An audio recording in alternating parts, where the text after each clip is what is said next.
Hi, everyone. I am Linda Pratt, and I'm back with another episode of Ask, where we talk with the directors of departments here in Holyoke, members of boards and commissions, and find out about the work that they do and what the public should know. Today, I have the pleasure of talking with María Pagán, who is the director of the Holyoke Public Library. Thank you, Maria, for agreeing to talk with me today. Thank you for the invitation and the opportunity. You know, when I was young, one of my great loves was going to the library. So when I first moved to Holyoke, one of the questions I asked was, where's our public library? And my landlord at the time I was renting, he didn't know. So let's start with some basics about the library. Where are you located?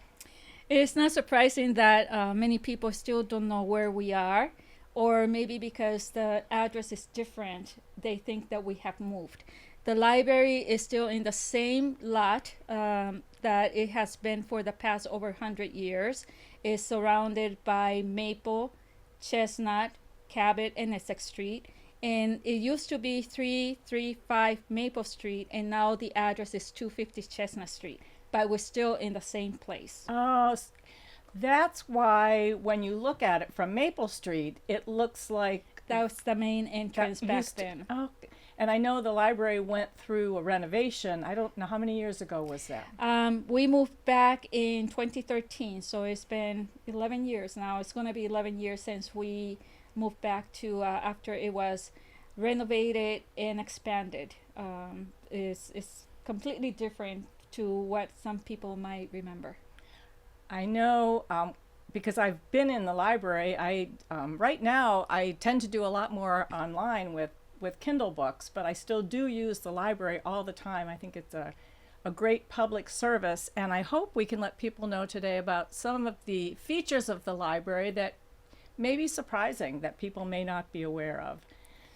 You will be surprised how many places that I go in when they have different events and they need different organizations to have a table, and the library's invited and I'm there. And it could be the same people that I see from one event to the other one. And when I talk to them, they still say, I did not know that you had that. What are your hours currently?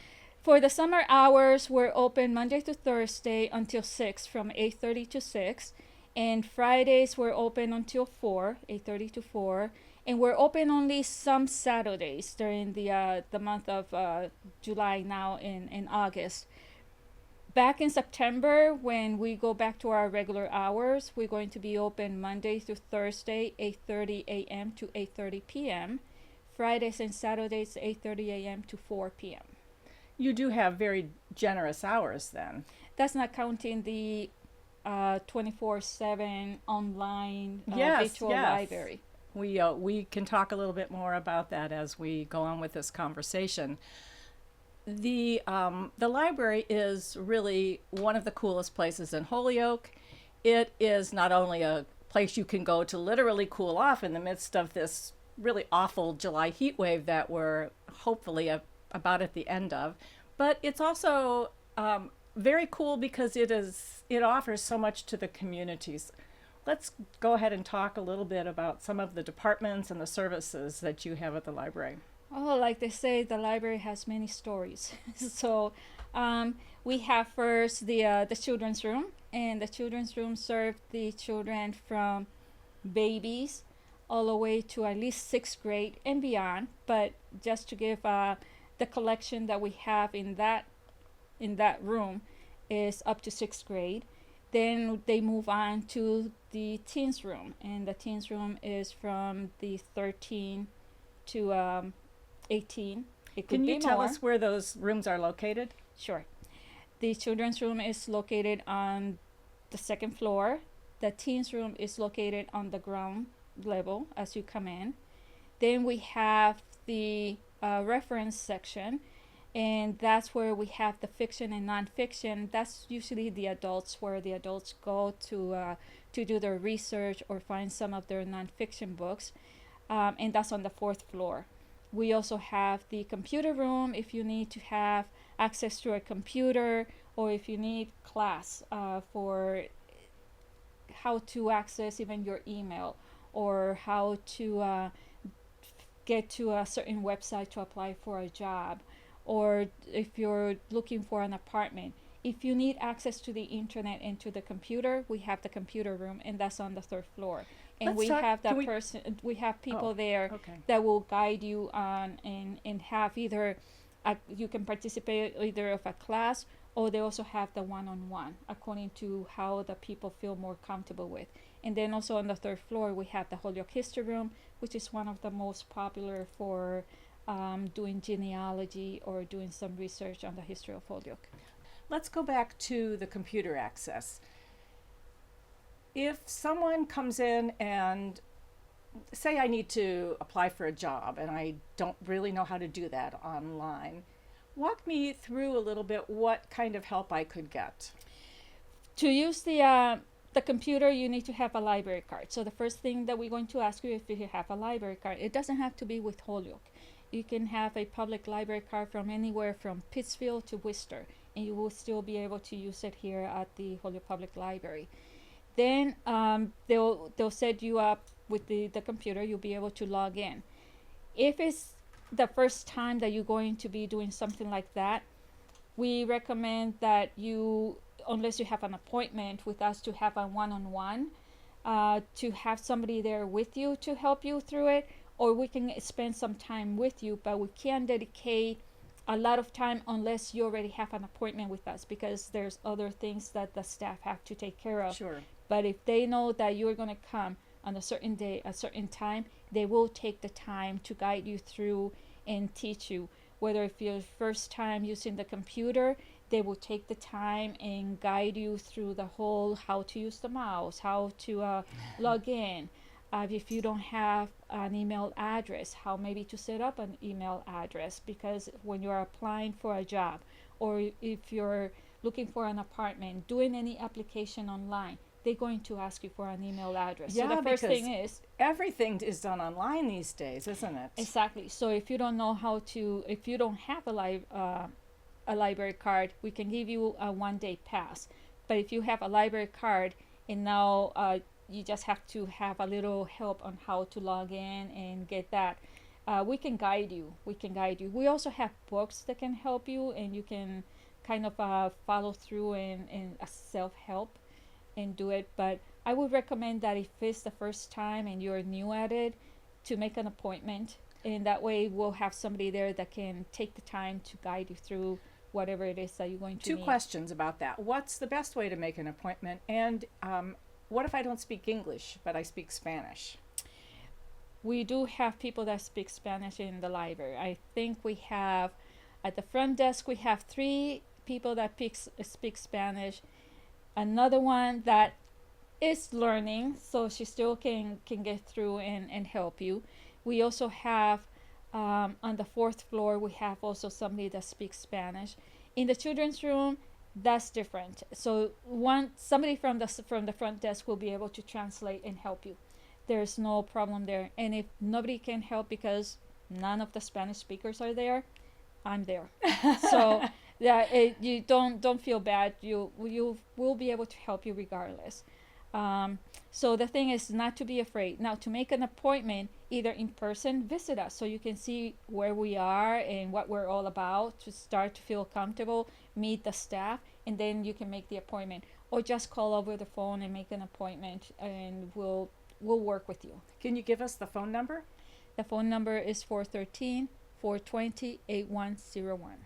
When I was a kid, I would go to the library and come home with a stack of books in the basket of my bicycle. And then libraries got videos. Now I know that libraries have so much more than books. Can you tell us a little bit about some of the things people can get from the library? Yes, we still have the traditional books and the magazines. We have gotten rid of some of the newspaper because a lot of that information you can get online. So we also have like the Springfield paper. We have that online, and we use that for genealogy too, because we have past issues that you can check for. So we still have the traditional print copies. We have the paperbacks, the hard copies, the large print. We have it for the children's, for the teens, for the adults. Then we have the recorded books. Many people they would like to read a book, but they don't have the time. So while they're traveling, they can listen to a book. So that way they can still keep that tendency of I read that book type of thing, especially if they belong to a book club. It's one way of doing it. Do you have to have a phone or internet access to be able to use the recorded books? No, those are CDs that you just put in your CD player and you listen while you're cleaning the house. You're gonna be listening to a book. Then we also have the movies.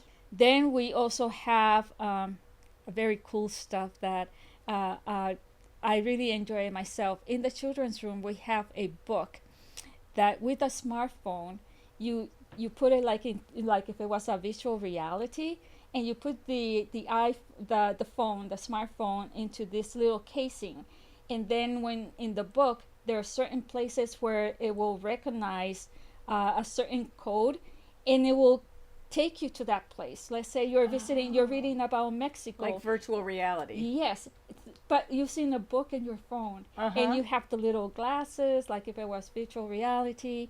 You take the book, you're reading it, and then a certain page, you want more detail, and it will just take you to that place, and, and somebody talks to you and tells you about that. That is an amazing, I gotta get this for the children's. So that's one of the new printed items that we have that at the same time is fun and is visual. Do all of those go out on loan? Yes.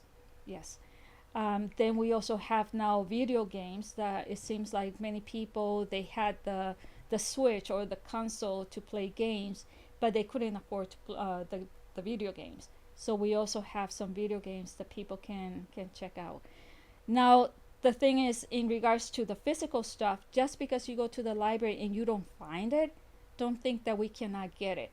Even though we're just one small library, we have over 300 branches. So I can borrow anything from any library for my patrons.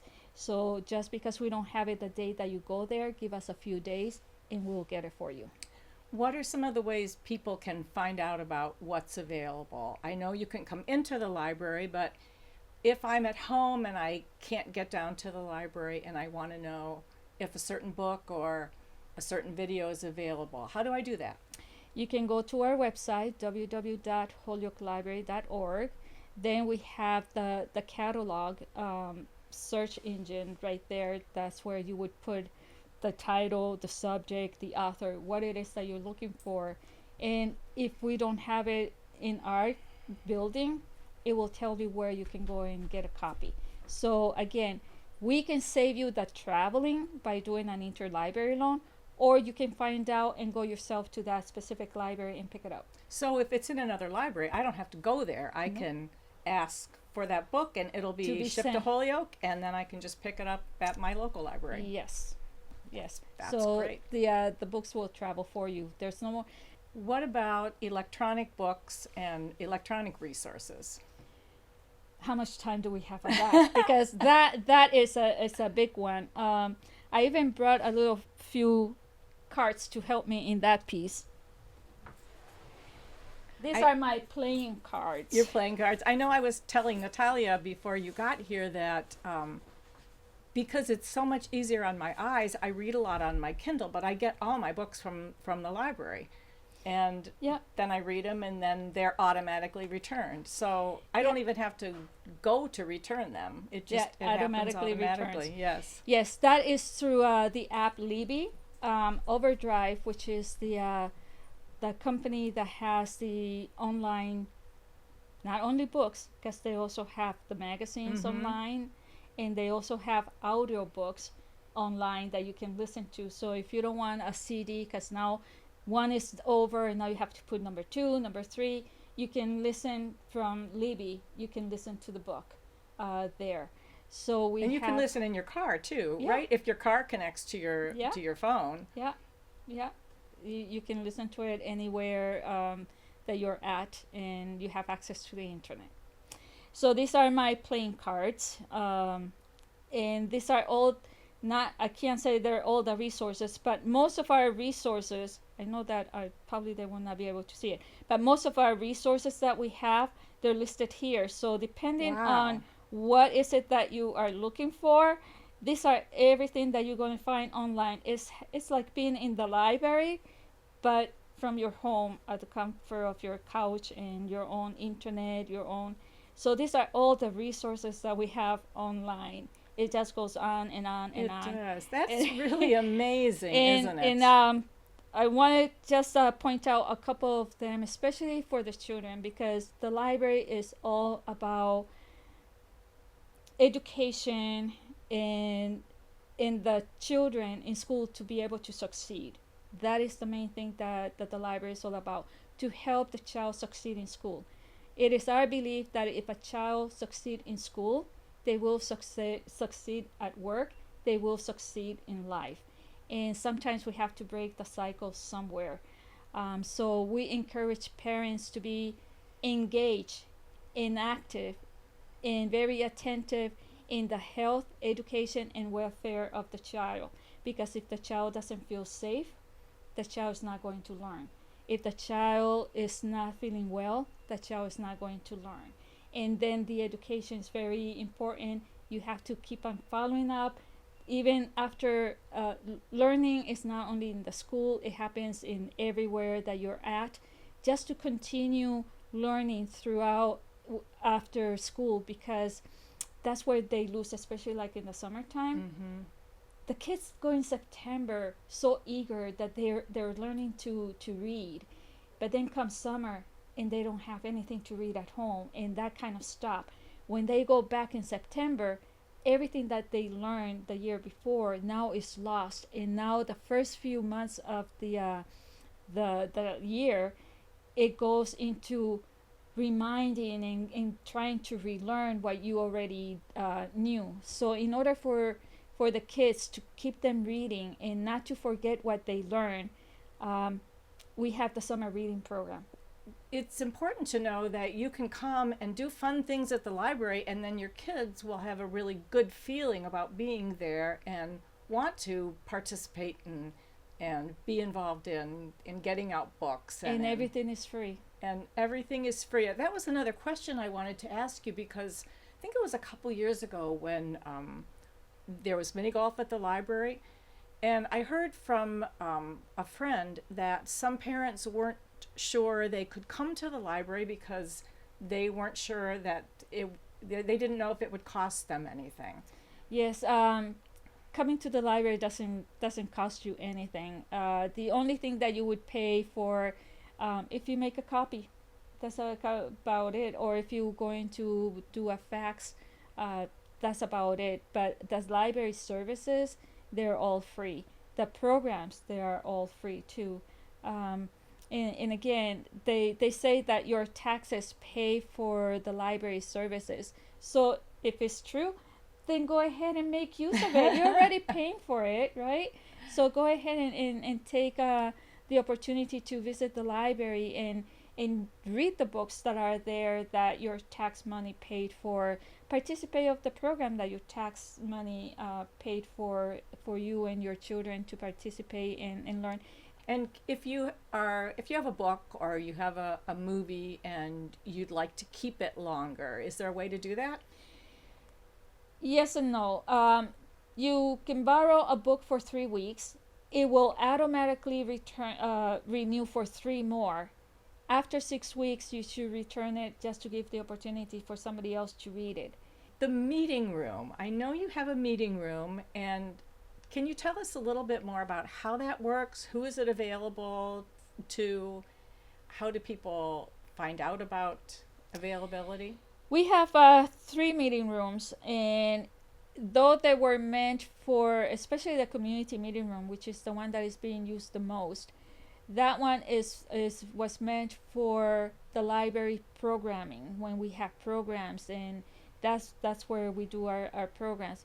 In the times that we do not have a program going on, we open the room and make it available to nonprofit organizations that they need a space where they need to meet, where they need to do some training, where they need to do some kind of seminar, conference, whatever it is. It is a room that is well equipped. It's a very nice room. It has a beautiful mural on the wall too. Yeah, the mural was thanks to a grant that we were able to get from the state, and the young adults, the girls that painted, they are local. They were from the Girls Inc. and some other girls that were not. They were just patrons from the library, and they got together. They took a little training, and they came up with the ideas, and then that's how the murals. There are two of them that happened with that grant, and one of them is in the community meeting room. Some of you may be familiar with the older murals that are on the wall that have been there for a long time and are very historical. But if you haven't seen the new murals, you have to get down to the library, and if the community room is not open, maybe ask at the front desk and see if you can take a look. And the other one is back in the new book section, correct? Yeah, yeah. We will show them. We're very proud of what's in those four walls. We have I can't say we have everything, but we have something for everybody. You do have something for everyone, and I think that's the message that we want to get across is libraries these days are so much more than books, which is what I grew up with, and books are wonderful. I still love books. But there are so many services and so many opportunities that you can take advantage of in our public library now. Yeah, you asked me about what is it that we have to offer, and I told you about the print collection that we have, and then on top of the print collection, we also have museum passes that we that patrons can borrow. At one time, you would borrow the museum pass for free, and you would go and visit the museum for free. Now they noticed that they were losing some money in regards to that, because people were taking advantage of the free passes. So there's now a discount. So you can still borrow the pass for free, and you get a discount when you go to some of the museums. And one new one that will be coming soon, as soon as I get the invoice to pay, we'll be able to check out a pass that you can go to Holyoke Rose, and you can rent a kayak for free. For free. Just with that pass. Are those passes, they're not 3 weeks, right? So No, those the museum passes is only like a 48 hours. So you go for that day, you use it, and then you return it. You have until the next day to return it. Whoa. Just to give somebody else a chance to also participate. How can people find out about when that will be available? Will it be announced in yes, newsletters? We'll have it will be posted pretty sure on our website, and we'll have a press release in regards to that. Yeah, that's something that we just talked about like a month ago. So we're just working how everything's going to work out when the people have a pass. How are they going to get the kayak? So now we're just working on those working with Holyoke Rose probably to figure that out. Yeah, that piece. We could go on and on as you mentioned when we sat down. Before we close, are there any things that we haven't talked about that you really do want people to know? Yes, in regards to the online resources, and all you need is a free library card from the Holyoke Public Library. And to apply for one, all you have to do is bring a proof of address, name and address. And we'll give you the card right there at the spot, and you'll be able to start using it. But a couple of things that I want to make mention that are available for parents to be very informed of, and get engaged in the education of their children and have them progress in school. We do have a online tutoring session, and it's like a chat line online after school, and the child that needs help with a homework or with an assignment or a class, they can sign up to Help Now, and that's how they go in and they talk to an instructor, and they work through. Sometimes the child is afraid of telling in front of everybody else, hey, I don't understand what you're saying. Mm-hmm. And that's how they fall behind, because they can't understand and they're shy. They don't want to ask in front of everybody else. They can go to Help Now, and that's where they can have a tutor. Can I see your card? Sure. Yeah. So Help now. Oh, it's in Spanish and English too. The announcement is. Is the help available in both languages? Yeah, thank you. Another one for children that is very important is the MCAS. Here, not only the parents can help their children succeed in passing the MCAS as they practice the test, but also the school. They should probably be using this because in the classroom, one day a week that they dedicate probably an hour or something for the child, they're already taking a computer class maybe. So during that time, they log into the MCAS. The teacher can see where the child is failing in their subject. The other ones are more for children that they need to read, but they're not into reading. And that could be because they might have some learning disability. They might have dyslexia, or they just not, they don't have the right book for them. You know, they're trying to read something that doesn't interest them. We also have one that is called Bookflix. And with Bookflix, this is also for the kids that are starting to read, to encourage them to read. They show a little movie, and then they can read a book related to the movie they just saw.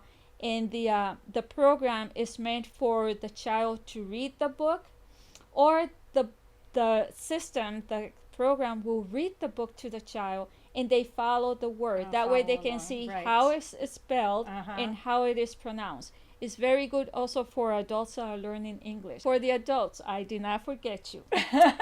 For the adults, we also have Job Now. In Job Now for job seekers, Job Now is a coach, a live coach online. A job coach. A live coach, which will show you how to interview, how to research for a job, how to apply for a job, how to do your resume. It's a coach to help you find jobs. Is this and it's a live coach, like you said? Like yeah, you go Help into Now has a live person. Yeah. Wow. So we also have the Job Now for job seekers. Help Now, Job Now. There is a lot of programs at the library. Maria, you and I could keep going through these. And the next one is Vet Now. Vet Now is also a live person talking to veterans. So they would help them search and find for assistance that they deserve, that they have earned, and they do not know how to go about soliciting, applying, or even if they qualify. With Vet Now, they have somebody guiding them to be able to participate of those services that they so well deserve. So we have a lot of stuff for adults, also adults that are learning a new language. We have Rocket Languages. In Rocket Languages, you can even learn sign language, American Sign Language, on your own time. You can go there and you do it. We have Creative Bug. If you like arts and craft, you can go and watch those videos and learn how to do macrame, crochet, knitting, flower arrangements, or decorating cakes. I think we should have done a whole separate session on just some of the online. One for kids, one for adults. There's so much. It's just so much. But also remember, for people that have to have professional development, and they have to have so many continuing education units or credits a year, the library have you covered. And there's really no excuse. There's no excuse. If you want to succeed, if you want to change your quality of life, education is the place to do it. That's how you're going to do it. And if you dream about it, you work on it, you can do it without spending in much money. Just your time, dedicating yourself to improvement. We also have one. Sorry, I told you that. How much time do you have? If you are a plumber, if you are an electrician, if you want to go into the police services or firefighters, if you have to take a test, we have you covered too. We have a program that you go in and you practice for those tests. If you want your HISES, your GED, we have you that too. You go and you practice. Those are tests that you have to pay, and if you fail, you don't get your money back. So why not practice? Be ready that you know that once you're going to go in, you're going to pass. And you can practice for free. And you practice for free. We also have online non-credit courses that you can take for free, and at the end of the course you get a certificate, so therefore you're able to go in and put that also into your portfolio, into your resume, that you have a certificate for those courses that we offer for free. And as I tell some people, if you want to have your own business, you like flower arrangements, use our creative bug, learn how to do flowers arrangement, go to the online non-credit courses, learn how to use your do the business plan, how to do accounting, how to use QuickBooks, how to do some of the financial laws that might be involved in having your own business. You do all that for free, and you can open your own business without spending too much money. It's just important to know that the library is a place that everyone in the community should feel that they can come to, should feel welcomed at. And again, there is something for everybody. There's something for everyone. Yeah, so I'm pretty sure if it's not there right away, just give us a few days and you will have access to what it is that will cover your needs as to why you came to the library. So whatever your hopes and dreams are, the idea that you have, that's something you'd like to learn more about, please check out the Holyoke Library and see if they can help you. And like they say, it is not your grandmother's library, so there's a lot of things there. Thank you so much. Again, thank you for the invitation. This it's been great. It was painless, so I thank you. And yes, one of the things that energizes at least me is giving a tour of the building and talking about the library and what we have to offer. I can tell just from talking with you. I just can tell how much enthusiasm you have for what you do.